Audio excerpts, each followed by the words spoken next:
మనం పెద్దపల్లి జిల్లా కేంద్రంలో ఉన్నాం. ప్రస్తుతం మనతో పాటుగా పెద్దపల్లి పార్లమెంటు నియోజకవర్గానికి సంబంధించిన స్వతంత్ర అభ్యర్థి మోతే నరేష్ ఉన్నారు. ఒకసారి వారితో మాట్లాడదాం. అసలు ఎందుకు ఈ యువ నాయకుడు మరి స్వతంత్ర అభ్యర్థిగా బరిలో ఉండాల్సి వచ్చింది, మరి ఎలాంటి కార్యక్రమాలు అంటే పెద్దపల్లి పార్లమెంటు నియోజకవర్గం అభివృద్ధి ఎలా ఉంది, ఏం జరుగుతుంది, అసలు ఎందుకు నామినేషన్ వేశాడు, ఏంటి అసలు ఈ ఒక గ్రామీణ బిడ్డ, ఒక రైతు బిడ్డ ఎందుకు నామినేషన్ వేయాల్సి వచ్చిందో ఒకసారి వారి మాటలోనే తెలుసుకుందాం. అన్న నమస్తే.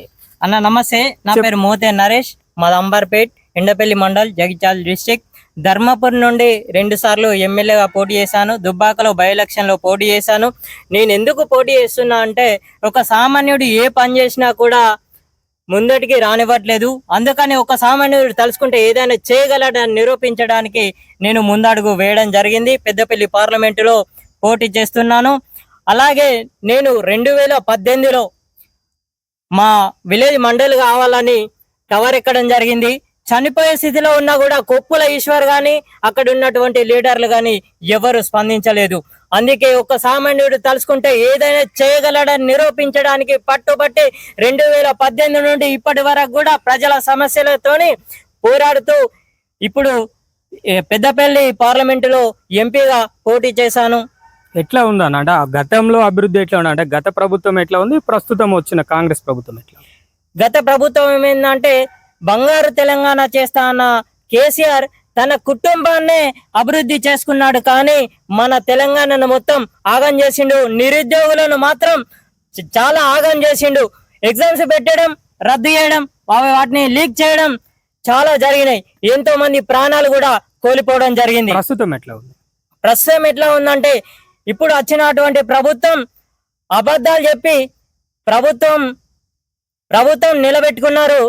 ఇప్పుడు ప్రభుత్వం వచ్చిన తర్వాత హామీలు అంతంత మాత్రమే ఉంది, కొన్ని మాత్రమే అమలు చేయడం జరిగింది. ఇంకా రుణమాఫీ అన్నారు, ఇంతవరకు రుణమాఫీ లేదు. అలాగే ఇప్పుడు మన పంట వరి ధాన్యం కొనుగోలు చేస్తామన్నారు, ఇంతవరకు వరి ధాన్యం కూడా మన బీట్లోనే ఉంటుంది, కొనుగోలు కూడా చేయడం లేదు. ఇప్పుడు ఎట్లా అంటే మీరు ఏ ఉద్దేశంతో పోటీ చేస్తున్నారు? నేనేంటంటే PPID పార్టీ నుండి పోటీ చేస్తా ఉన్నాను. మా పార్టీ ఉద్దేశం ఏంటంటే అందరికీ సమానంగా ఉండాలి, అందరికీ అన్ని అందాలి, విద్య, వైద్యం, అలాగే వ్యవసాయానికి చేసే అటువంటి పరిశ్రమలు తీసుకురావాలి, కుటీర పరిశ్రమలు, ఇలాంటి ప్రోత్సహిస్తుంది మా పార్టీ. అందుకోసం ఈ పార్టీ నుండి పోటీ చేయడం జరుగుతుంది. మీ పార్టీ సింబల్ ఏమైనా? పార్టీ సింబల్ ఇప్పుడు పండ్లబుట్ట గుర్తు, నా serial number 14. Thank you. Parliament నియోజకవర్గ అభివృద్ధి మాతో పాటే జరుగుతుంది. అంటే ఒక యువకులము మరి పెద్దపల్లి పార్లమెంటు నియోజకవర్గ అభివృద్ధికి పాటు పడతాము. అంతేకాకుండా ప్రజా సంక్షేమ పథకాలను అందించే ప్రయత్నంగా మరి ఏ ప్రభుత్వం ఉన్నా కూడా, లేదంటే మేము గెలిచినా కూడా ప్రజా సంక్షేమమే మా యొక్క ముఖ్య ఉద్దేశం అని వారు మనకు చెబుతున్న సమాచారం ఇది. కెమెరా పర్సన్ సతీష్తో రామశోక్, నిరుద్యోగి న్యూస్, పెద్దపల్లి.